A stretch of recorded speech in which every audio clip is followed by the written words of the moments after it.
had a conversation during the week with a trainer specifically about their content. Yeah. And it was like, he had a really good meme. Like, I laughed at it. They were like going through socials. All right, now I remember where we're at. His outcome was to build a subscription product. Yeah. So have multiple people, lots of people on a subscription thing, some premium online coaching, some face-to-face stuff.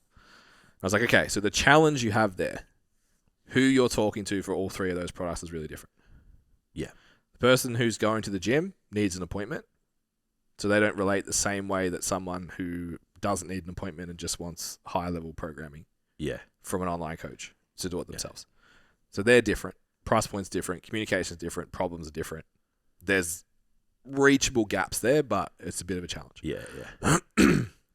Then it was like the majority of his sales needed to come from the subscription based on the ratios that he wanted outcome-wise.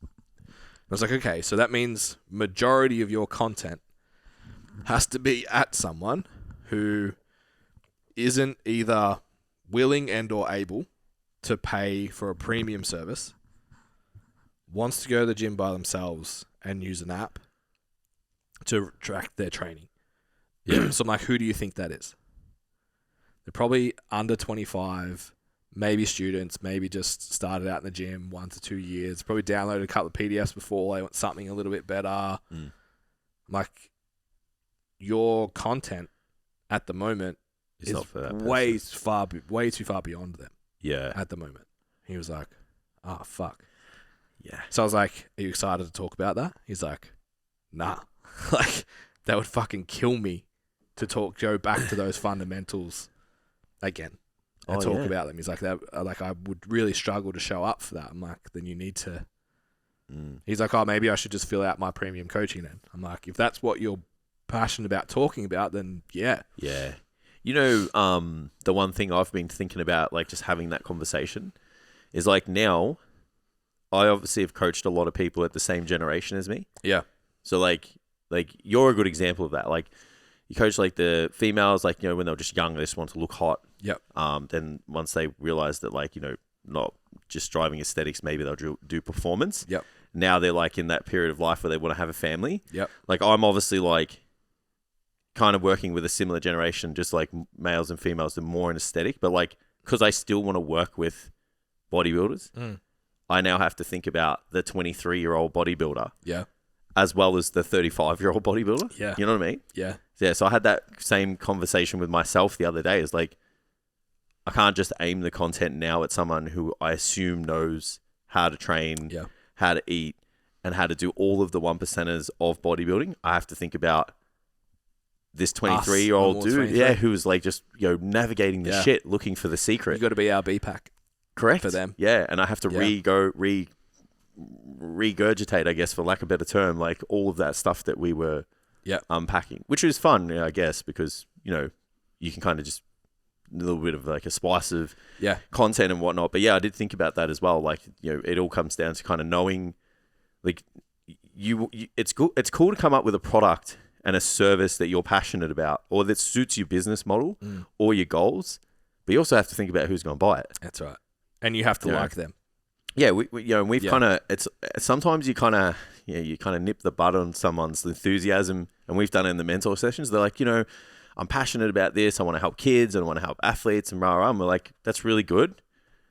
Who's going to buy it? Yeah. Like, who's going to, if you're trying to aim it at 16-year-olds to, like, you know, make them move better and set them up for life, most 16-year-olds don't have, like, income to, you know, or give a fuck. Yeah. And it's like, how are you going to get them on board? Yeah. So it's like, willingness to pay is unfortunately a huge consideration for how you set up a service and a product. And then, like you said, just looking at how to market it. It's like, who the fuck is this person? Yeah. Yeah. It's big. Yeah, it's everything. Because we've made the mistakes for ages of, like, having a good product, not speaking to the right person, or making a product and it's not for the person that. Yeah, we've done both. We've done everything. Yeah, Jackson done it all. Wrong. Yeah, it's an interesting. Like you said, you've got to be excited to talk to the person who's going to buy the thing, and that's got to be the right person, and then that they've got to be willing and able to pay. And I use the example in consults all the time, like when people are like, they'll present a niche like that. It's like, so it's all with the 3 areas that we look at. Where can you get results, the best results? Yep. Who do you get the biggest fulfillment in working with, or what outcomes do you get the most fulfillment from? And then who's willing and able to pay? Because you might have those first 2, and you might be like, cool, I'm going to train single mums who want to return to training. Yeah. And it's like, okay, so your product needs to be designed around a single mum's income and time frame and commitment level. So what does that product look like? And then you're like, I'm going to build an app. It's going to have an exercise library. It's going to have weekly check-ins. We're going to do weekly Zoom calls. We're going to do this. Like, yeah. They're lucky to get to the gym. Yeah, who you work with, not taking that shit seriously. Correct. Yeah. It's like you need at-home options. You need meal prep options. You need... Yeah. Their hand needs to be held. You know, emotional like support. 2 check-ins a week. Like, just, hey, how you doing? And it needs to be $25. Yeah. So it's weaving all of those things together becomes really, really challenging. And then during that conversation, like I said, the meme that came up that triggered something for me as well that I laughed at. And then we spoke about like the type of coach who's like, sales is ugly and blah, blah, blah, blah, blah. And just by saying that, you're specifically putting out a message that you're that person, so that other people that resonate with that are drawn to you. So it is, by saying it, you're creating marketing and sales off the back of it, which is really interesting. With the call out thing, which I personally think is expiring on social media at the moment, the punchy headline that upsets someone, you've got to be really clever to get someone to bite and then get them to change their mind. Yeah. That's a really challenging skill and a rare skill to be able to be like, this is why your chest training shit. Yeah. Or ice bars are shit. So this meme that the guy had made was funny. It was like, poor sleep, not enough protein, no program. You know the big tub and it's leaking? He slaps the gaffer tape on it. Yeah. And he just wrote ice baths on it. I was like, I laughed at it because I agree. Yeah. But no one who's currently doing ice baths because they think it's going to work would look at that. has looked at that and gone, oh, I want to work with that person now. They're just like, oh, fuck this guy. Because there's no other sites. You're only getting people then that already agree that ice baths suck. Yeah. They already know that protein, sleep, et cetera, are important. So what are you teaching them? Yeah. And maybe that means that it's only coaches that care because they're frustrated with people doing ice baths just like you are. So all of your coach mates are like, oh, fuck, great post, bro. It was funny. And maybe they even share it because they're all frustrated with the same problem. But the person who's frustrated with the lack of results, who's trying the ice bath and spending the money, they're not changing their mind on it. Yeah. So I think that's a really... The messaging is important. Yeah. Yeah, I think that's a really valuable thing to consider right now. Whether your content is only appealing to people who already agree. Yeah. And sharing frustration, creating community that way. Like, yeah, bro, fuck them. Or is it informative that someone's got a problem that you're solving for them? Do you think a combination of that would be valuable, though, because you want to have a tribe that align with the way you think and operate? Yeah, you've just got to be careful what tribe you're building. Yeah, I guess it has specific. And if you're running your Instagram to sell personal training, it needs to be the tribe that agrees with you about personal training things. So everyone thinks that people that don't put their weights away are pricks. Yeah. So if you talk about that, everyone's going to go, yeah, fuck those people. Yeah. But the ice bath thing is a more select group. I guess the ice bath thing can be flipped at some point too. If you don't put your weights away, like, you're always a shit person. Yeah. You know what I mean? Like, at some point, the ice bath thing might be beneficial because we might ask the right question and find the right answer. Yeah. It's almost like you got to put 2 lenses behind your content. It's like, what is who's the content for? But then, okay, if I'm trying to make it for this person? What's it making them do after it? Yeah. So it's tough. Yeah, well, I know so sometimes sometimes I say shit like that. Yeah. To reinforce the tribe I have. Yes. So it's like, I don't want my current group of guys and girls worrying about whether an ice bath is going to affect their results or not. Yeah. I want them showing up in the gym and actually warranting leaning on a recovery technique because they actually train hard. Yeah.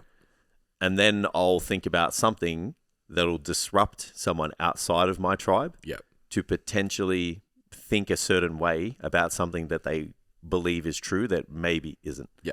And give them hope. Yes. So I'll give you a good example of this. One of my more successful reels in the last 6 months was the glute training one. Yeah. So it was me like on a seat, just like air fucking the roof. Yeah. And then like doing glute kickbacks over the seat and then showed all my girls actually training. If you currently go on a Stairmaster and do kickbacks and do your donkey kickbacks on the floor and do 100 for a pump and all of that. Yeah. That video wasn't going to convert you. Yeah.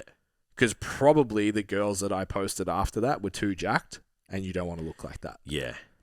But if you want to look like them and you're trying. And you want to do that and you're like kind of squatting and you're kind of doing some cable work, but some lunges and you're like, fuck, I'm just doing everything for glutes. Yeah. Because something will work. When you see that video, you're like, got it. Yeah. The person doing the air kicks on the floor was never going to hire me. Yeah. And I probably don't want to work with them.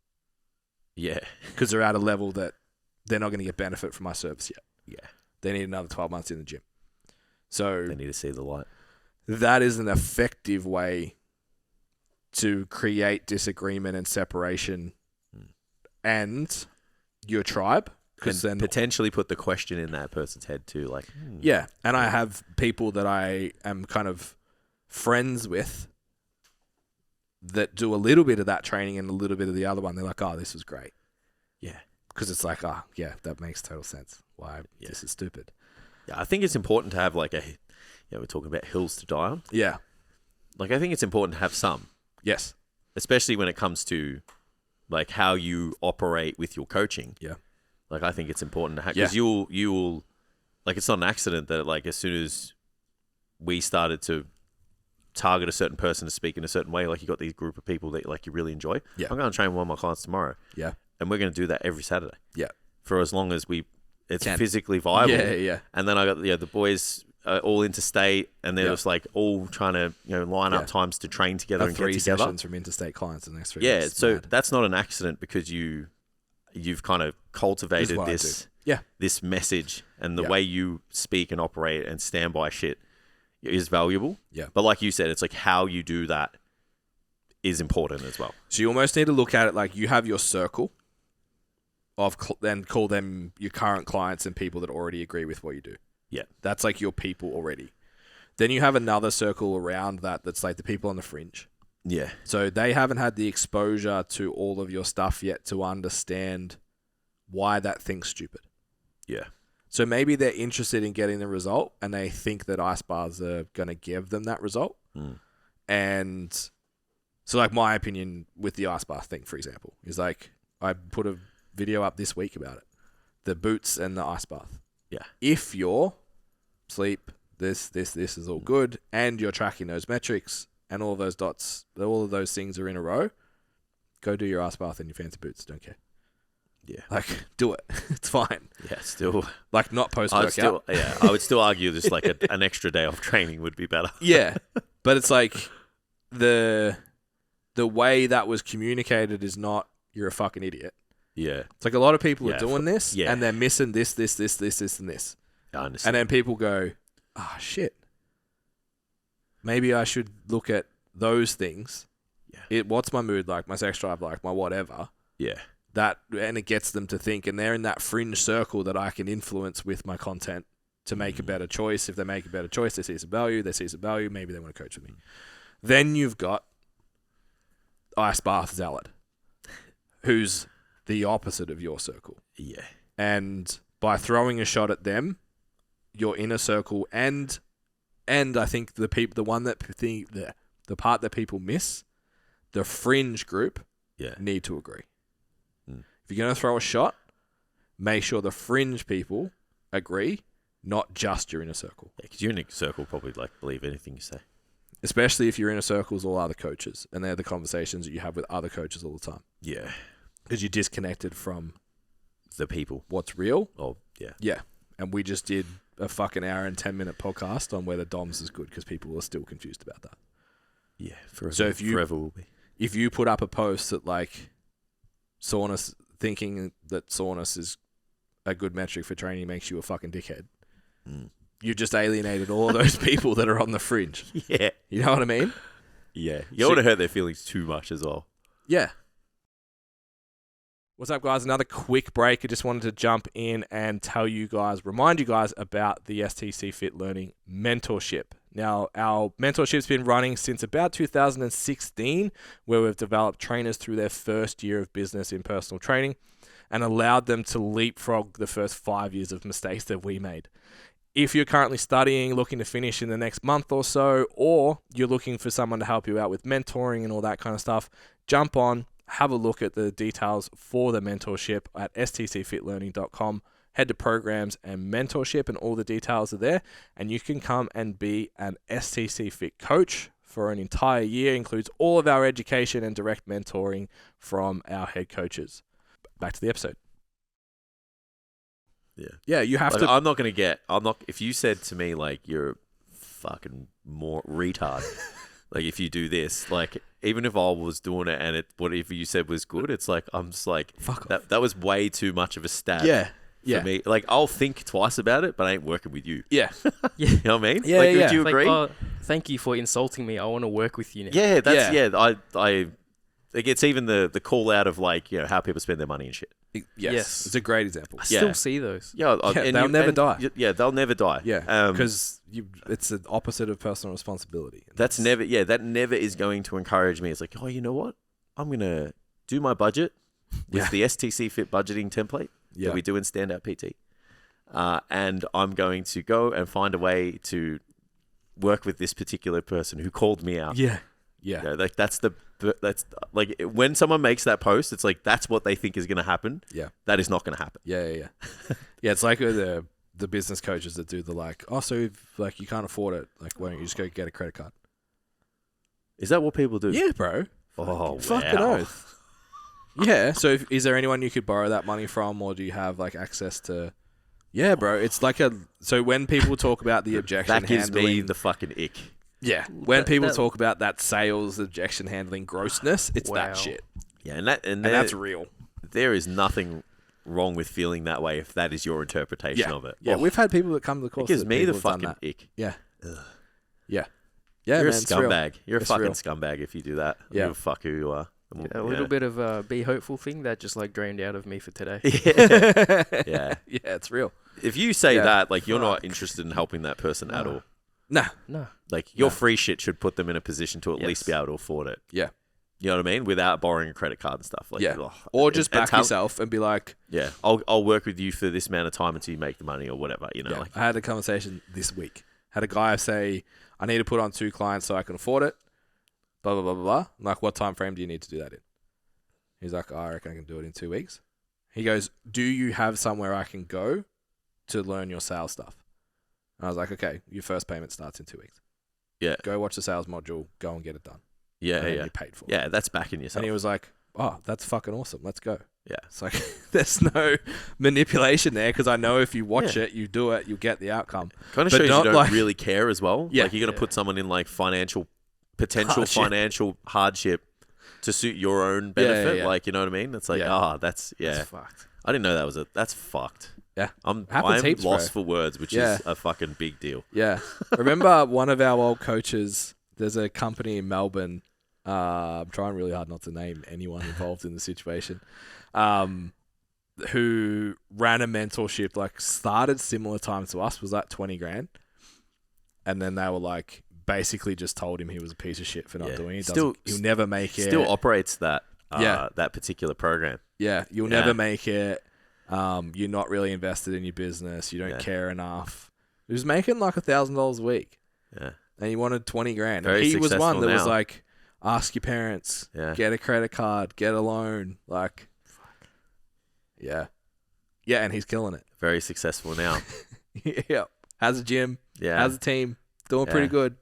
Yeah. Fuck you, that guy. Yeah. Fucking wild, man. Wild. Yeah. Yeah. So that's you've got to starting to see the matrix for this stuff a little bit. And having these conversations with more and more newer trainers and seeing, you can just see it in the language in the page now. And it's like we talk about, like, you go through the girls' feed and you see the first like they could pick. Yeah. It's like, okay, ass, and then before that, no ass ever. Yeah. But then you click on picture before, 10 likes, ass, 100 likes. 120, 150, 200, and it's just like, well, of course you fucking... Yeah, lean into that. I would. Yeah. I say to Jess all the time, she's like, I wish I could do that. I'm like, if I could, I fucking would. Without question, no shame. Yeah. So it's not even hate on people that do it, because I would do it myself. Yeah. You can see coaches go down the road where other coaches like their stuff. Yeah, because they get the and it's like, oh, that's a great post, man. We used to do it. Like, we go to workshops, like, fucking love your videos, man. You're like, fucking buy something then. Yeah. You walk around with amazing social medias that other coaches think is great, but no one actually purchases. Yeah. So, yeah, think about your current clients being your circle. Think about the extension of that, the people on the fringe, and make sure everything you post resonates to them. And if you're going to take a shot, that it doesn't alienate them. Yeah. I like it. Good. Clocked it. At least think twice if you're going to take a shot. Yeah. Yeah, just be conscious of it. Yeah. Don't post on Thursdays. Get yourself in trouble. Just tell your... That's one thing Threads is good for. I don't know how many times I've like typed something out and then just delete it. I'm like, I feel better now. On Threads? Yeah. It's a perfect platform for my mind, my mental health. I've sometimes thought about just creating accounts under aliases just so I can just let go. Hammer. Just let go of everything. But it's just like, if it ever comes back to me. Yeah, it's not a good look. Yeah. It's not a good look. It's like, oh, that's the same typos that Ben makes. Ooh. Yeah. There's only certain people who'd be able to identify that. I feel like I'm one of them. Yeah. Especially if your main account shares them all. Yeah. Yeah, no, you have to just be like, this exists over there. Yeah. Yeah. This is stuff I want to post that I wouldn't even share. Straight burner Twitter. Yeah. Just troll.